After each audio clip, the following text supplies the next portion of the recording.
Oke,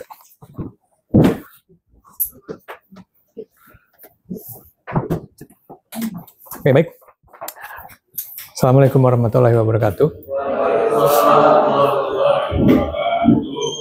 Ada pertanyaan dari yang dibaca? Itu udah terekam ya? Ada pertanyaan?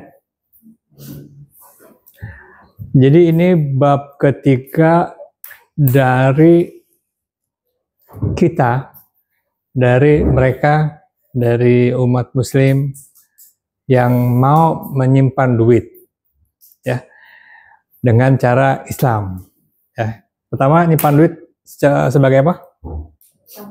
Sebagai tabungan, sebagai deposito di bank, kemudian di perusahaan lembaga keuangan syariah yang namanya perusahaan asuransi.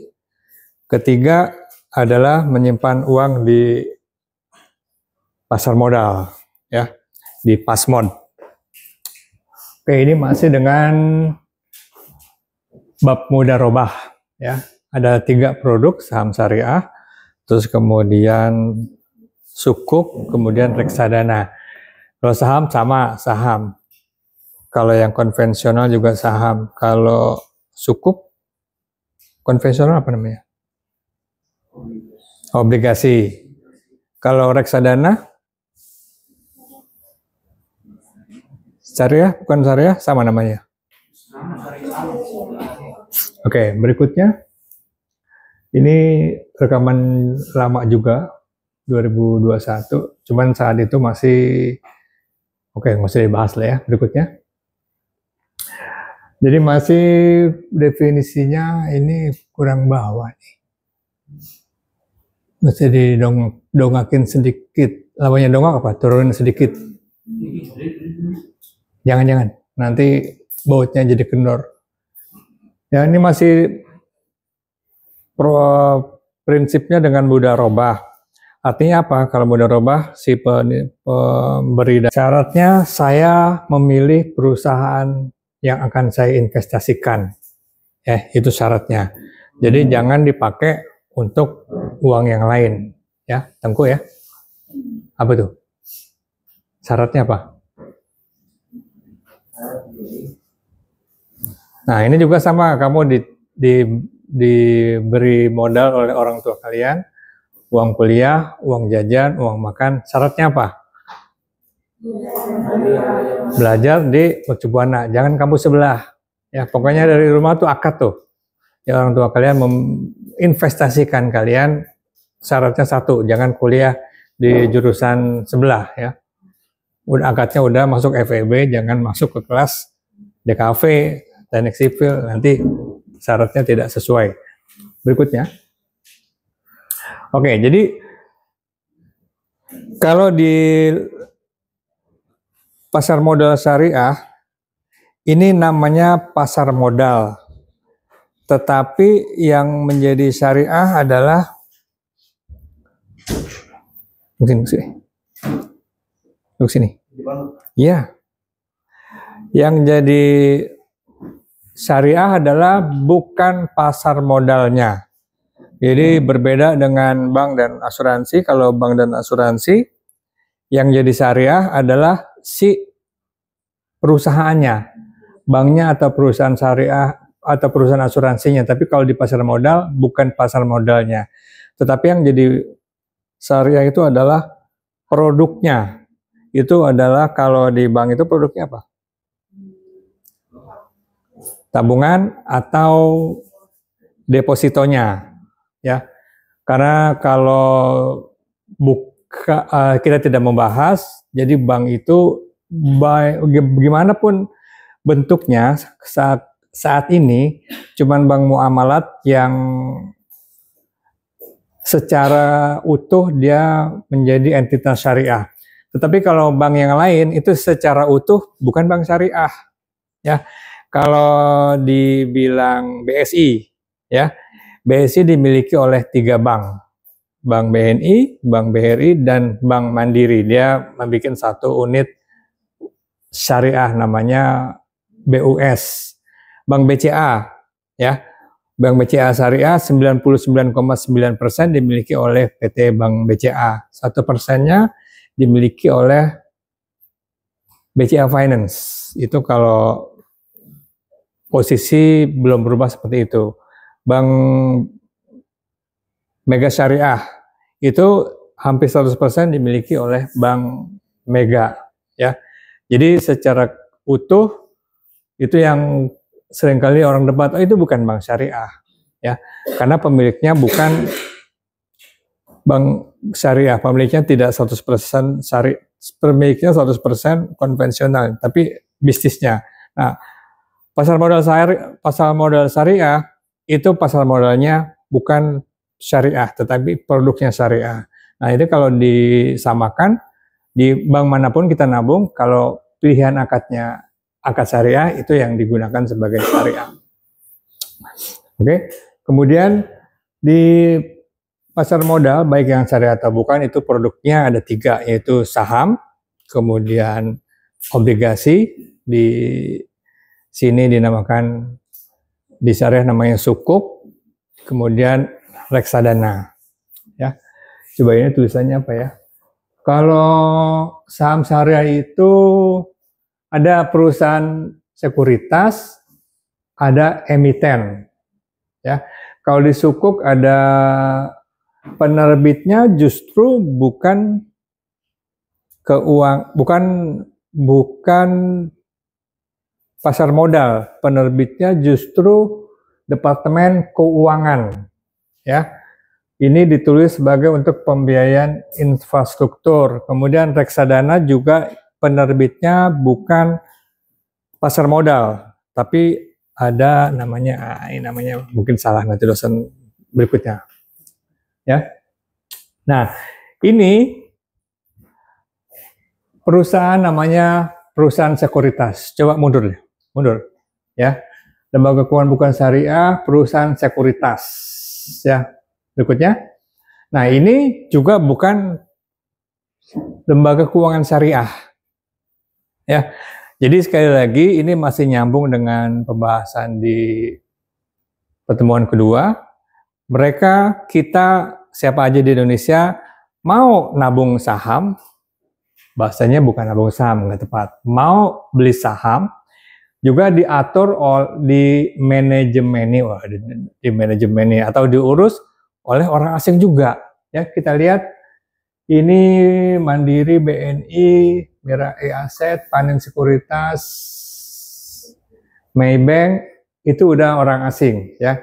RHB juga sudah orang asing. Ini Samuel dosen nggak tahu. Philip Sekuritas ini punya Singapura, bisa salah ya. Artinya ini kemudian ini Korea udah masuk. Jadi kalau sebelumnya membahas yang dosen bahas uang orang Indonesia sudah diurus oleh bank asing, untuk membeli saham juga diurus oleh pihak asing. Dan ini bukan perusahaan keuangan syariah, dia perusahaan jasa keuangan bukan syariah, namanya apa? Nggak konvensional juga. Jadi dia tidak menamakan dirinya perusahaan konvensional. Kalau yang ikut syariah, yang biasa namanya konvensional. Kalau kita bandingkan Universitas Islam dengan UMB universitas apa? Ya macam buana lah.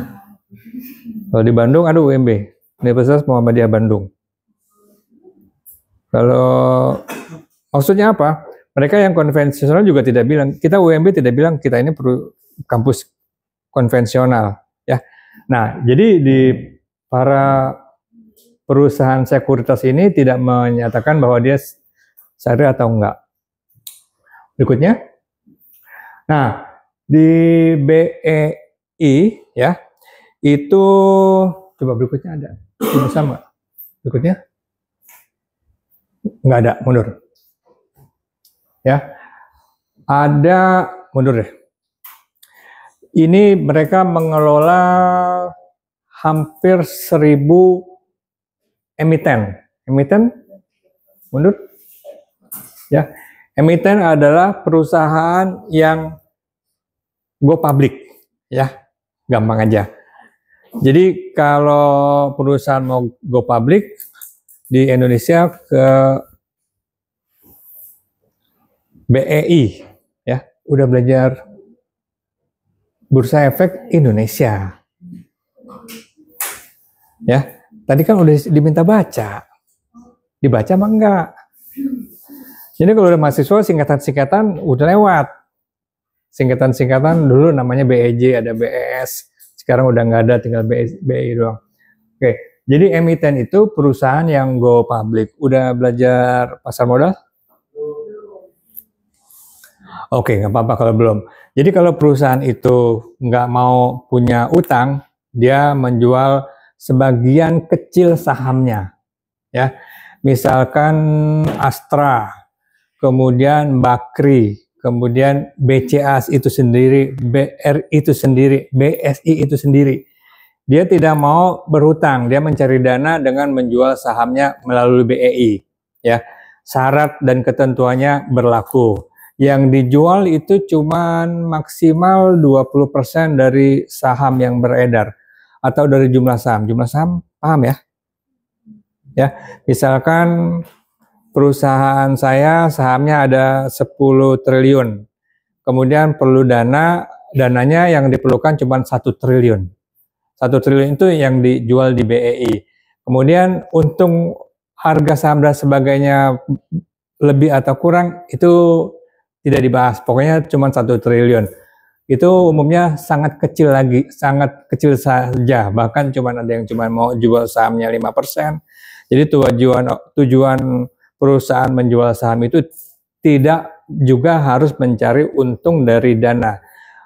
Dia bahkan hanya untuk meningkatkan apa? Meningkatkan pamor, meningkatkan kredibilitas, biar tinggi rendahnya harga saham menjadi patokan. Jadi misalkan UMB kalau di Indonesia nggak ada, kampus masuk bursa itu nggak ada, di negara lain mungkin ada, mungkin nggak, dosen nggak pelajari juga. Itu untuk membuktikan bahwa banyak yang minat, ya, kadang naik kadang turun. Jumlah perusahaan yang go public di Indonesia ada sekitar 1.000 perusahaan. Jadi kalau bicara emiten itu ada 1.000 perusahaan, ya, dari perusahaan yang sangat besar atau yang relatif sedang. Kalau yang kecil jarang, kalau jarang tapi ada itu nggak bisa bilang ya, nanti bisa dicek. Kemudian berikutnya, nah, untuk jual beli saham itu perusahaan harus melalui perusahaan emiten tadi. Kemudian di BEI itu ada perusahaan yang mau mengikuti ketentuan syariah, ya. Kalau mau dibilang sebagai perusahaan yang sahamnya saham syariah, itu ada beberapa syarat.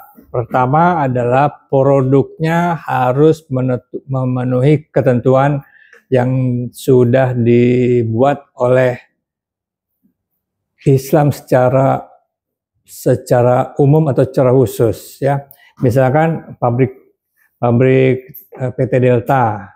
PT Delta itu perusahaan membuat bir bintang atau bir apa ya? Dia tidak bisa masuk bursa. Bahkan perusahaan seperti BCA, BRI, terus kemudian bank yang TBK itu tidak bisa masuk ke dalam perusahaan yang masuk ke dalam indeks syariah. Syaratnya itu pertama produk, terus kemudian syarat yang umum yang sudah ditentukan adalah rasio piutang. Apa itu rasio piutang? Rasio utang. Apa rasio utang? Rasio utang apa? Jadi jumlah utangnya memenuhi ketentuan yang dibuat, ya. Misalkan saja jumlah utangnya tidak boleh melebihi sekian persen dari modal atau dari piutang. Artinya perusahaan itu tidak dimodalkan oleh perusahaan yang memberikan bunga. Jadi kalau perusahaan itu punya utang yang besar dari satu bank konvensional, dia tidak bisa masuk ke dalam kategori perusahaan yang syariah. Tunggu dulu, ya. Nah, terus kemudian jadi gambarnya gini, ya. Dari 1.000 emiten, ya, ini ada 700 ada 700 ya, sebut saja kurang lebih 700.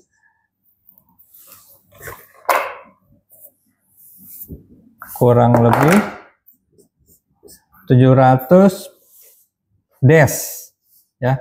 DES itu singkatannya daftar efek syariah. Dari 700 ada yang 15 masuk ke 15 apa nih? Indeks saham syariah ini ada 700. Ini JII ada berapa ini? Ada 30 ya. Ini JII 70 ada yang 30. Ada yang 15, oh ini 17. Ada yang 17 masuk ke IDX BUMN, ada yang ini berapa nih? 30 saham ya, masuk IDX Grow. Maksudnya apa? Maksudnya kalau yang ini itu contohnya seperti BSI, terus kemudian Wijaya Karya, terus kemudian PP ya, ini masuk ke indeks BUMN syariah ya. Kalau ini ada banyak lagi nih ya. Mereka yang memenuhi ketentuan masuk ke dalam indeks. Indeks itu apa?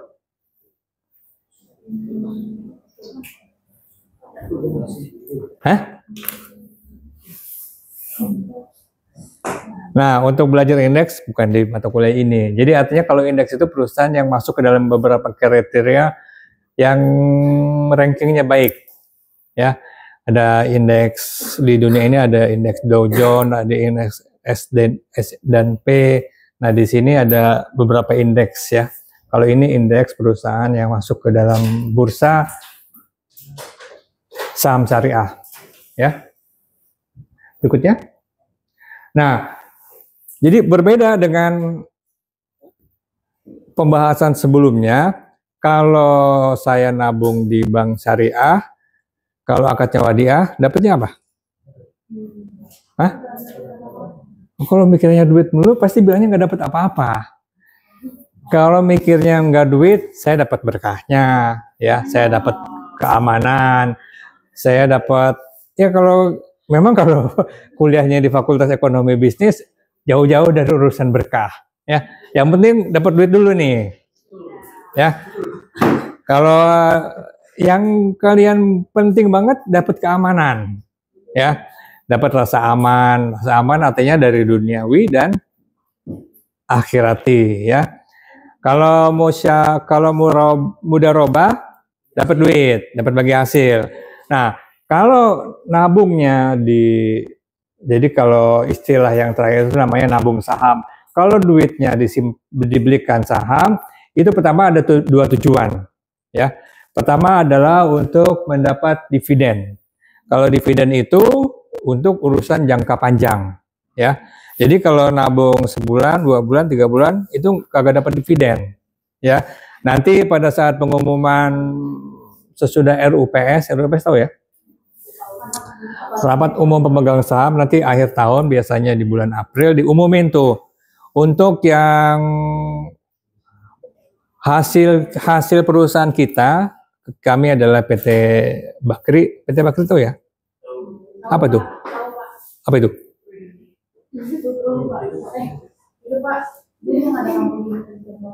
Bakri itu penjual roti. Ya.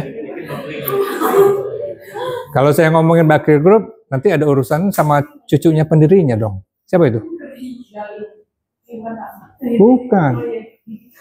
Ya, oke, nggak usah dibahas itu. Nanti kemana-mana ya. Jangan ngomongin kampus lain kalau kita lagi di UMB. Ya, kampus yang terbaik cuman UMB. Ya iyalah. Hari ini UI dosen aja nggak masuk ke UI, jadi dosen nggak mau ngurusin. Ya, hari ini sudah 40 tahun. Ya, udah dipasang apa belum ya twin bondnya? Ya, oke. Jadi kembali lagi. Kalau saya mau beli perusahaan roti, ya, Bakri, tujuannya untuk dapat dividen, ya. Ternyata tahun ini nggak untung, ya. Jadi nggak dapat tuh dividen, ya. Diumumkan yang punya saham satu saham dapat Rp50, Rp20. Ternyata tahun ini cuma Rp10, itu nggak untung. Tapi dia karena dia tidak mau tidak mau mencari duit dari duit yang sudah ada, jadi orang beli saham itu pertama nggak cari untung benar, ya. Dia memang investasi jangka panjang. Ada juga yang cari saham, yang beli saham untuk merasa memiliki, ya. Jadi kalau membeli saham itu tidak murni mudharabah, ya, dia ada kaitannya sama musyarakah. Kalau musyarakah itu si pemilik dana itu punya hak untuk ngatur, ya. Jadi kalau saya beli perusahaan Bakri itu saya punya aturan nih. Jadi saya usul nih, ya, Bapak direksi ini jual rotinya jangan di Jabodetabek aja, coba jual rotinya di ekspor, atau jual rotinya di Kalimantan, atau jual rotinya di Bali. Itu dia punya usul. Jadi kalau mudharabah, dia memberikan 100% dananya ke pengelola tanpa ada tambahan. Jadi cuma punya syarat doang. Tetapi kalau musyarakah, dia punya hak. Jadi setiap tahun itu ada RUPS, pemegang saham yang punya saham cuman gampangnya cuma 1 lembar, 2 lembar, boleh datang, boleh dengar, boleh kasih usul, walaupun tidak diterima, tapi punya hak, ya. Itu tujuan untuk mencari dividen. Ya. Jadi perusahaan pembagian keuntungan dari perusahaan kepada pemegang saham. Jadi beli sahamnya sekarang bulan apa nih? Oktober. Nanti hasil akhir tahun bulan Desember diumumin baru bulan April, lama ya. Saya nggak dapat 100%. Kenapa? Kenapa nggak dapat 100%? Karena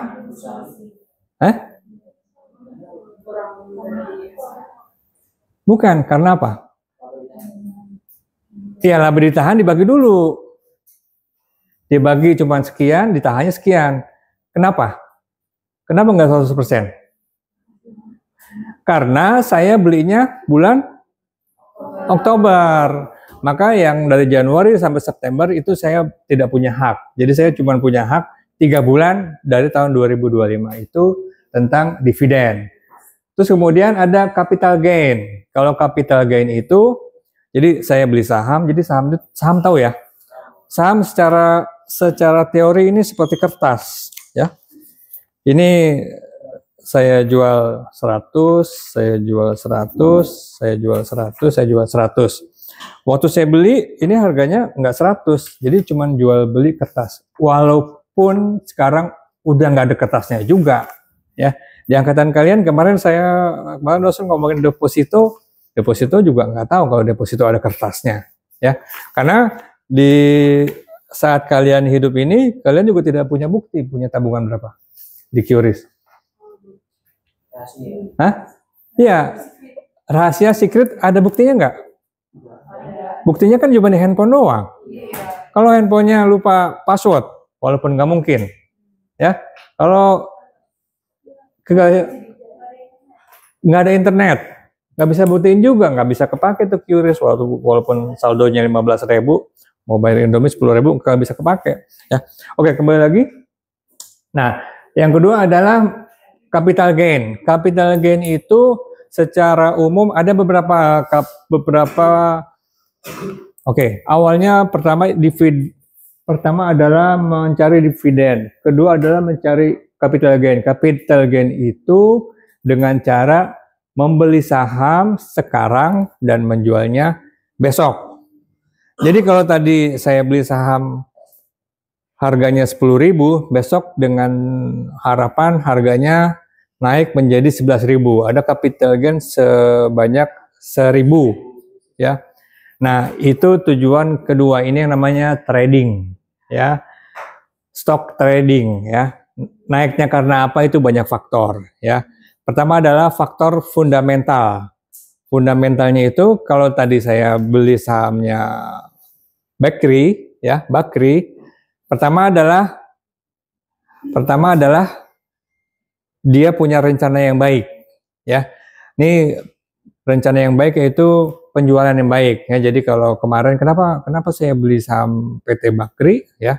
Kenapa saya beli Bakri? Karena dalam 1 tahun ini penjualan naik terus. Ya, wah ini bagus nih. Daripada saya beli perusahaan satunya yang penjualannya tidak naik-naik. Kedua, ada informasi pembagian dividen. Ya, jadi kalau tahun lalu PT Bakri itu pembagian dividennya ada Rp50 per saham, nah mudah-mudahan tahun ini juga sama ya. Kemudian ketiga adalah ada keuntungan. Kalau tahun lalu PT Bakri itu mencatat keuntungan sebesar 50 juta ya, tahun ini mudah-mudahan ada juga keuntungan. Itu namanya fundamental. Fundamental itu membahas sesuatu yang sudah terjadi. Jadi sudah terjadi, penjualan bagus, gross profit bagus, net profit bagus, itu di atas kertas. Kemudian kalau misalkan ternyata PT Bakri ini lagi bikin perusahaan baru, lagi bikin pabrik baru, itu namanya fundamental. Sesuatu yang nampak itu membuat saya jadi beli. Nah, kalau ini trading, itu tidak seperti itu. Itu ada banyak faktor ya. Ada faktor politik ya. Oh, ternyata tahun ini impor tidak tidak dipentingkan buat barang-barang mesin pabrik roti. Itu kalau pabrik roti mesin pertamanya apa?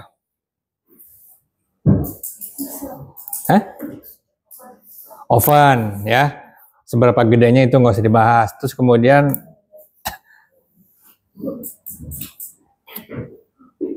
toilet sebelum kuliah juga ya. Terus kemudian kedua, impor tepung ya. Kemudian kalau ada masalah dengan tepung itu akan berpengaruh pada harga itu. Misalkan ternyata pemerintah lagi meningkatkan swasembada tepung, wah harga roti akan naik apa akan turun? Kalau swasembada, nah itu naik turun itu urusan lainnya. Yang penting harga saham itu berpengaruh dari itu. Terus kemudian ada kebijakan tentang pajak, kebijakan tentang pasar, kebijakan macam-macam ya. Itu kemudian itu yang mempengaruhi harga saham. Ada juga sentimen beli, sentimen jual, ada juga metode candlestick, metode MCI, macam-macam ya. Jadi itu belum tentu menggunakan fundamental, itu yang mempengaruhi harga saham naik turun. Pada saat harga naik ya, kalau gambar ini ya, saya ada di sini waktu beli ya, harga naik, kemungkinan saya akan untung ya, dan seterusnya. Berikutnya. Nah, jadi sepanjang 2002 itu ada saham nih, kalau saham yang top gainer, bahasanya pakai bahasa Inggris nih. Kira-kira mau dibeli apa nggak dibeli? Ya, jadi kalau saya tadi katanya punya duit, saya nggak mau nabung di bank. Kalau nabung di bank, hasilnya berapa persen kemarin? Di bank yang kalian pilih berapa persen? Deposito paling tinggi? 2,5 ya. 2,5 dalam sebulan, kelamaan ya. Kalau saya nabung di PT PAM ya, PT PAM itu harganya berapa persen yang naiknya nih? PT Tanah Laut dan sebelumnya. Tapi ini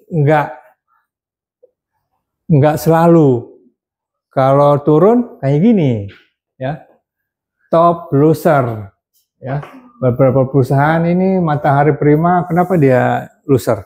Kenapa dia turun harga sahamnya?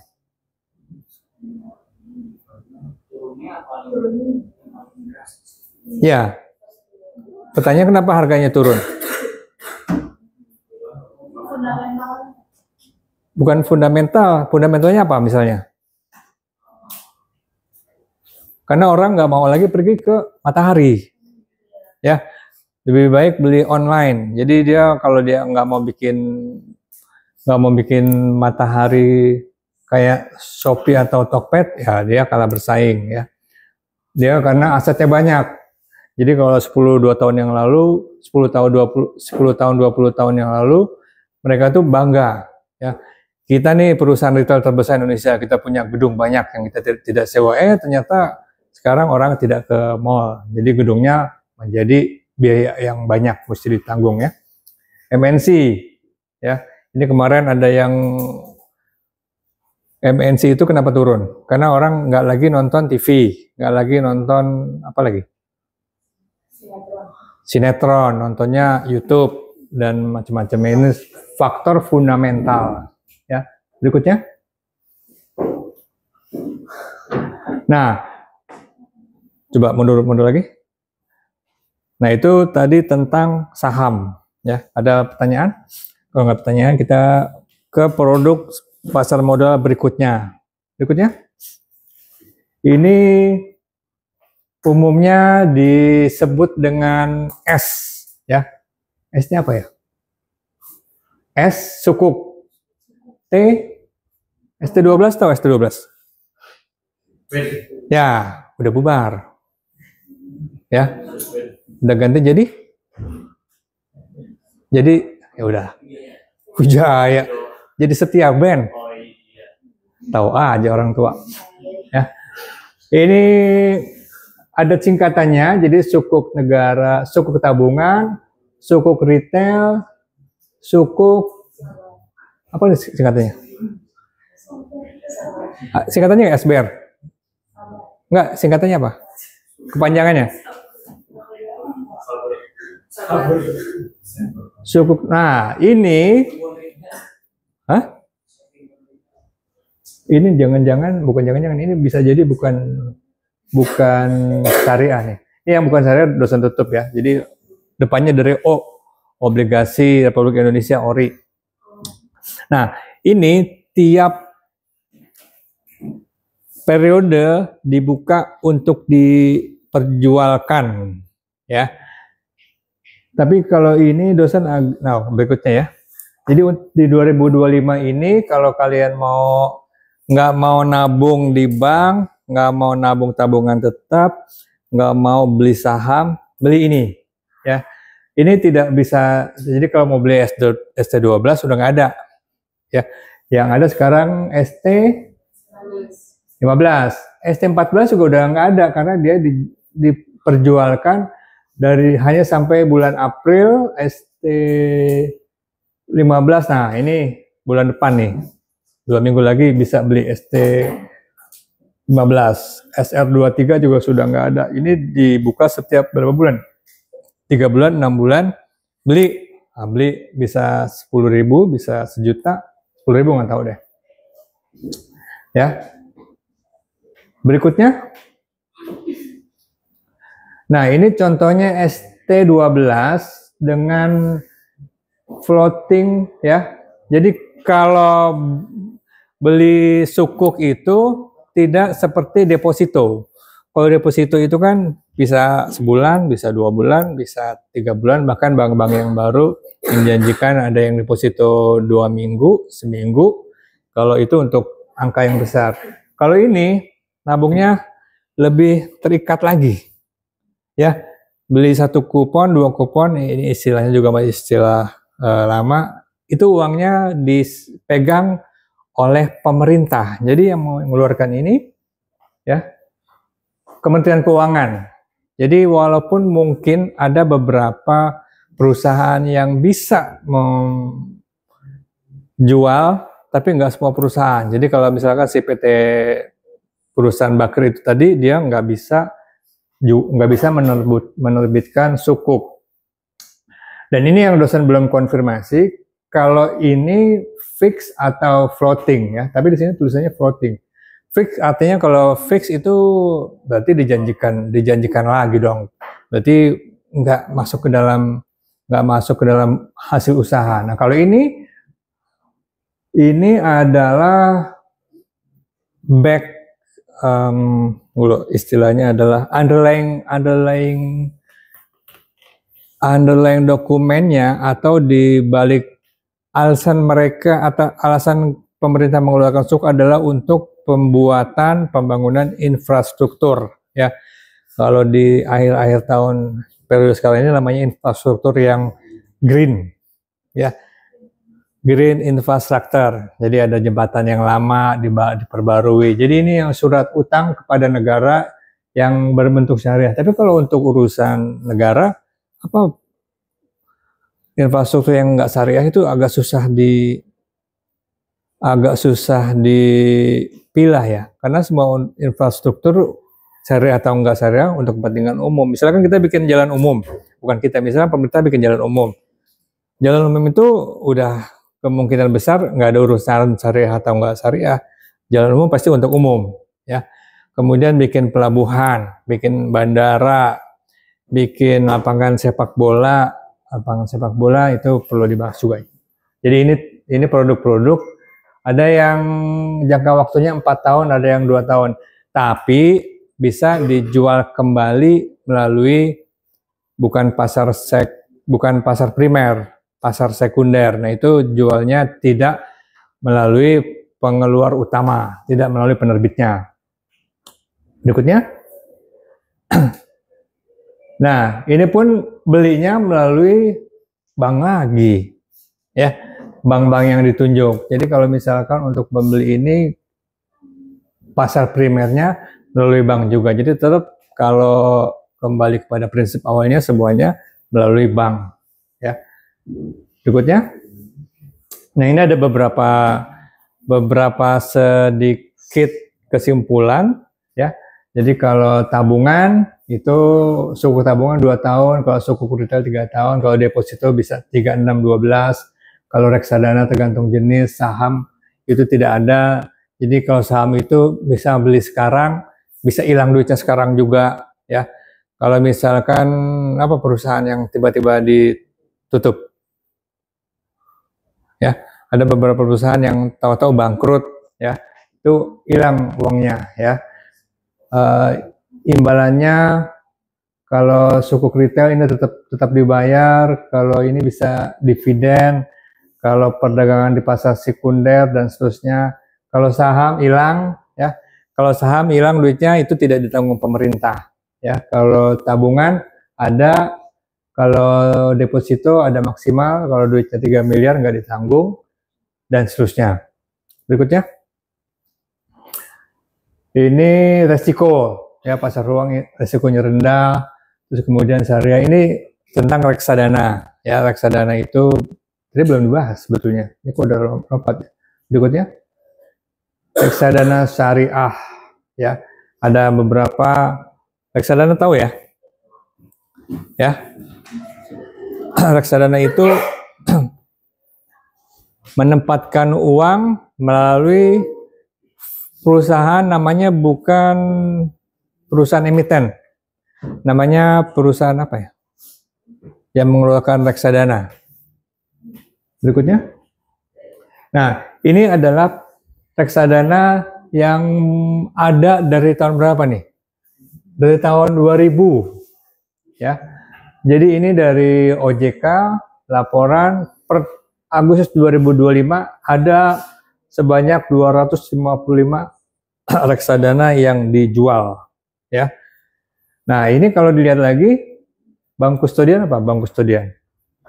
Nah, kalau perusahaan yang menjual reksadana namanya perusahaan manajer investasi. Jadi kalau mau reksadana melalui beberapa perusahaan ini, memang metode belinya bisa online. Kalau nggak salah bisa cek di Tokopedia mau beli kupon reksadana. Nah, ini di sini yang dosen kemarin bahas, ya. Jadi yang pengurus duitnya masih pihak asing juga di sini ada.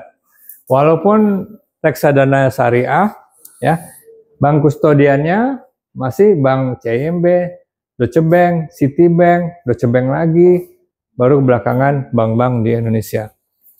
Pada mau ke toilet mulu nih, udah ditentukan. Berikutnya. Nah, udah tugas. Tutup.